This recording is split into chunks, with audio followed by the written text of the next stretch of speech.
So, retarded statist argument number one then, we need the government, otherwise there'll be anarchy. We need the government because we want to avoid the leather-clad Mad Max scenario, bikers roaming through the streets, throwing Molotov cocktails, etc. So we need a government to effectively rule us because somehow we're unrulable. We can't survive and we can't function as a cohesive society. We can't abide by the rule of law, for example, without a government.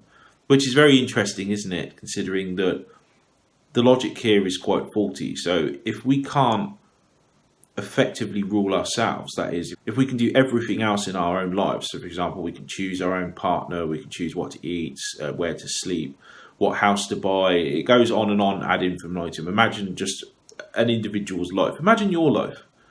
How many decisions do you make on a day-to-day basis without even thinking about it? How many, if you're a lady, how many different fellas, how many different nice young men could you have chosen over the fella that you have? How many different flavours of yogurt are there? And I know this sounds silly and Clarke, what you're talking about, there's a huge difference between choosing what Muller Light you're going to eat and how you're going to be governed effectively. But just hear me out. So you live lives of personal anarchy every day, as Stefan Molyneux would term it, and I would term it too. You live lives of personal anarchy every day. The only sphere that isn't anarchistic, i.e. without rulers, so without someone dictating the decisions that you take, is in the government sphere. So if you're entirely incapable of ruling yourselves within the government sphere, what does that mean quickly? That means policies are going to be implemented that affect you. So what affects you and everyone needs to involve everyone. And if you live in a free society, then you can choose what law enforcement to have, you can choose what legal advice to get, what arbitration firm to sign up to. And all of these people, professionals in these particular fields, work out and cooperate with each other in an organic and economic way, which makes a lot more sense than what we have now, a one-size-fits-all monolithic government.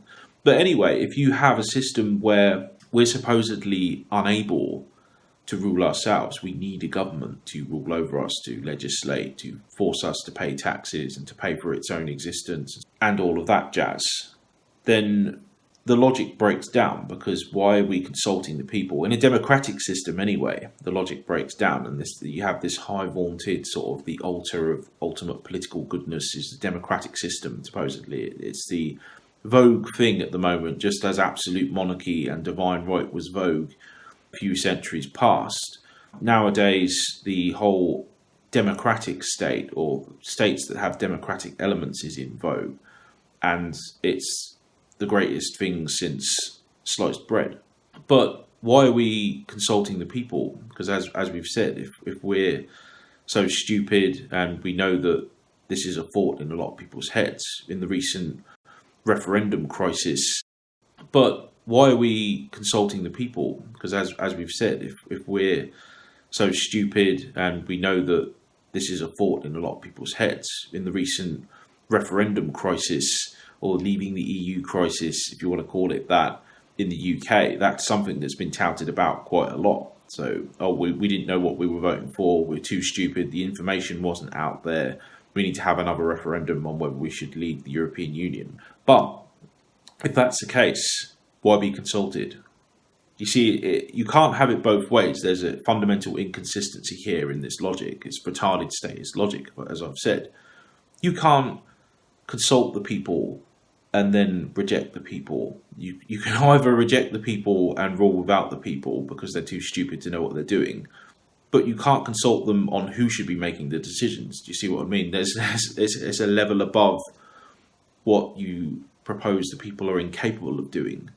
So if the people are incapable of effectively governing themselves in a free society through their representatives, and those representatives cooperate, etc., then why the hell are people capable of choosing their representatives to do the governing for them? How are they qualified to do that, but not the latter?